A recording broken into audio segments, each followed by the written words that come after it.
Hello guys, आप लोग कैसे हैं। शिक्षा संकल्प में आप सभी का बहुत बहुत स्वागत है। आज हम आपके लिए हिंदी का भाग 3 लेके आए हुए हैं, जो कि आपके पिछली क्लास में आपको पढ़ाया गया था व्याकरण। व्याकरण से संबंधित कुछ टॉपिक आपको बताया गया था, जिसमें से व्याकरण क्या होते हैं और व्याकरण के भेद, जिसमें वर्ण विचार, शब्द विचार और वाक्य विचार पर चर्चा की गई थी। और स्वर व्यंजन के बारे में बताया गया था। स्वर कितने होते हैं, व्यंजन कितने होते हैं और वर्णमाला में कितने अक्षर होते हैं, इस पे आपको पिछली क्लास में चर्चा की गई थी।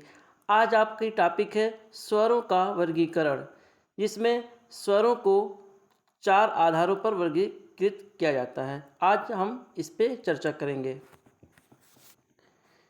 स्वरों का वर्गीकरण।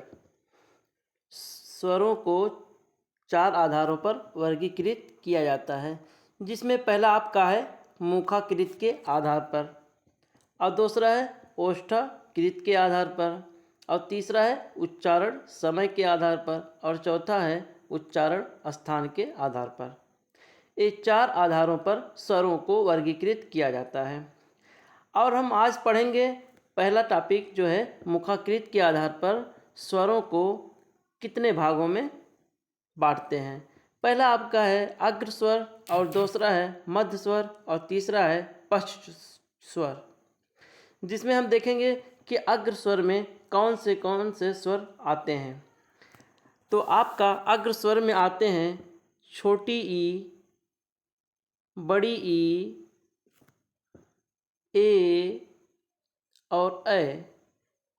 एक क्या हुआ, अग्र स्वर से, जो हमारे आगे के जो है स्वरों से निकल रहा है। ई, बड़ी ई, ए और ए, ये आपके अग्र स्वर हुए।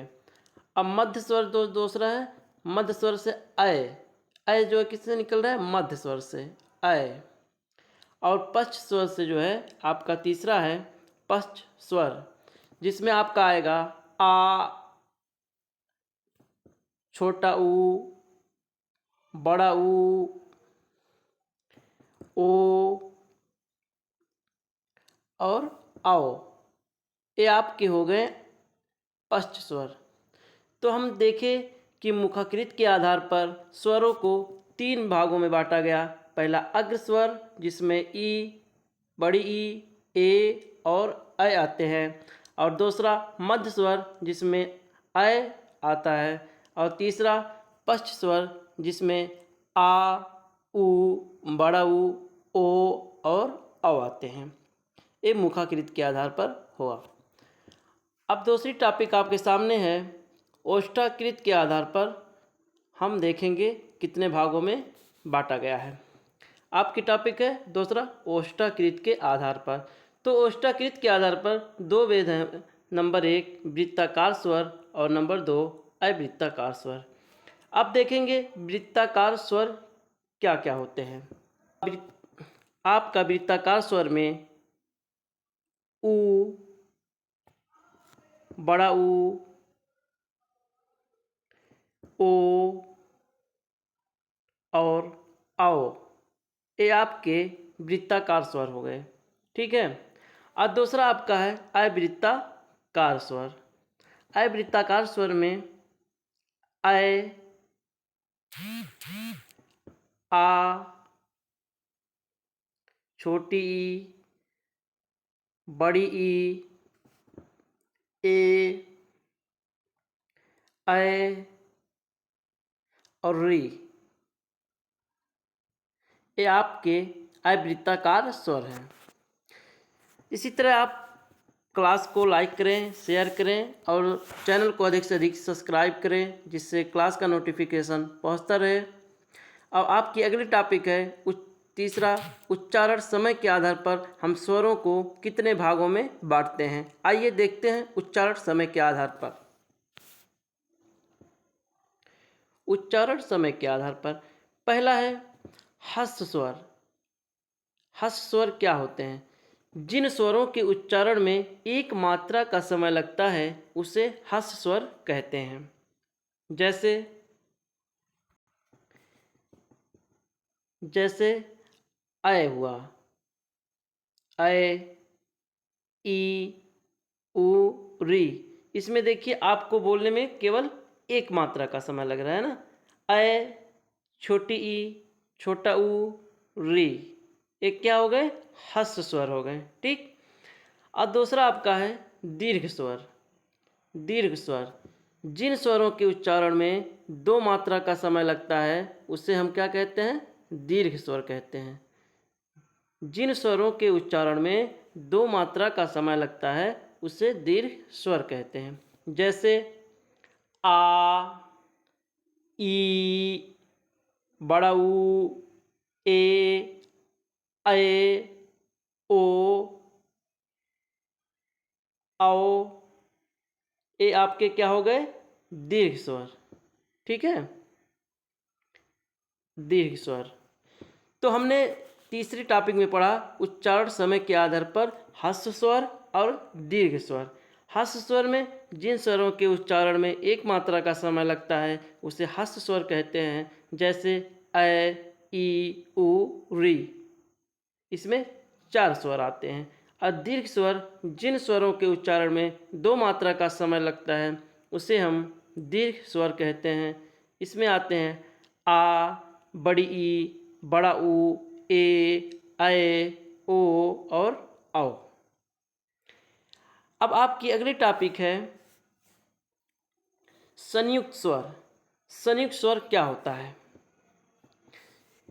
दो असमान स्वरों से मिलकर बने हुए स्वरों को संयुक्त स्वर कहते हैं।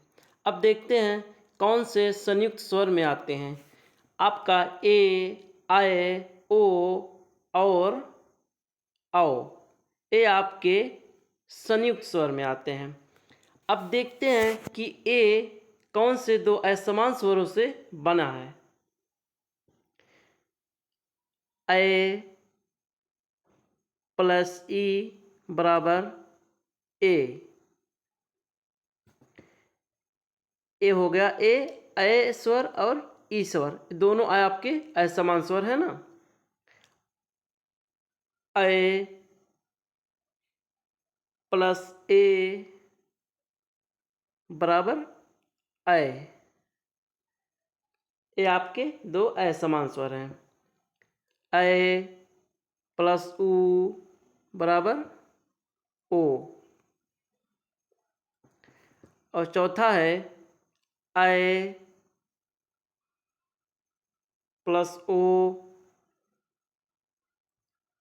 बराबर औ। ये आपके चार असमान स्वर हैं, ए, अय, ओ और औ।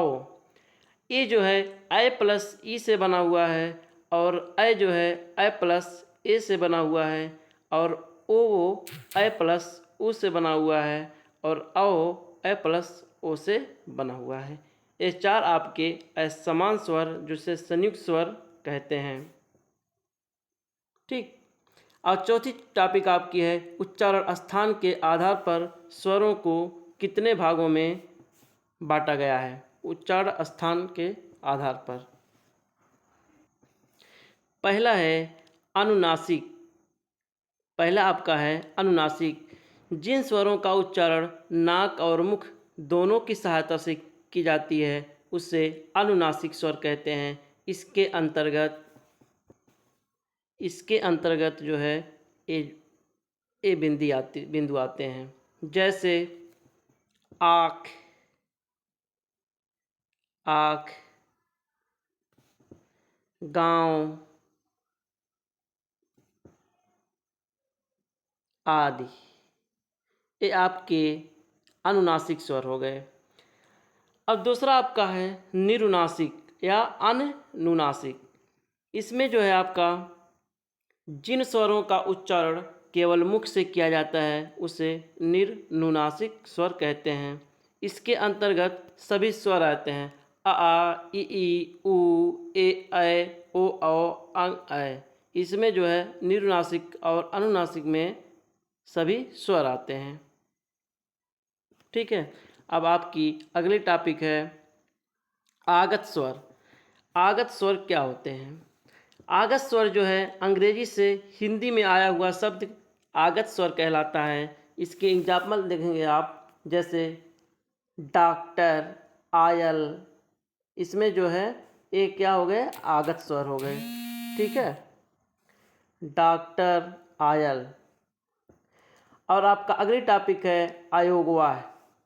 अयोगवाह, अयोगवाह ना तो पूर्णतः स्वर होते हैं ना ही पूर्णतः व्यंजन, परंतु स्वरों की सहायता से उच्चारित होते हैं, इसलिए इन्हें अयोगवाह कहते हैं। इसके अंतर्गत अनुस्वार तथा विसर्ग आते हैं। इसका एग्जाम्पल हम देखेंगे। इसके अंतर्गत क्या आता है आपका, अनुस्वार तथा विसर्ग। अनुस्वार क्या होता है, जैसे बिंदी जो होती है, जैसे अंश, और एग्जाम्पल आप देखेंगे हंस, अंश। ये जो आपकी बिंदी है ये क्या होगी, अनुस्वार हो गया। और विसर्ग जैसे अंतस्थ व्यंजन, अंतस्थ, ये क्या हो गया आपका, विसर्ग हो गया। ठीक है, अब अगले आपकी टॉपिक है अनुस्वार। आप लोग ज़्यादा से ज़्यादा चैनल को सब्सक्राइब करें, बेल आइकन प्रेस करें, जिससे आपको डेली बेसिस पे क्लास प्रोवाइड की जा सके।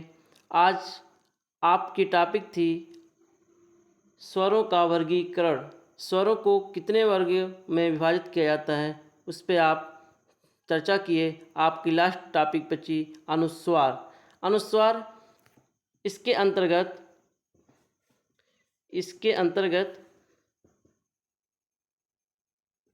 इसके पश्चात आने वाला व्यंजन, इसका उच्चारण स्थान नासिका से होता है, जैसे हंस और अंश।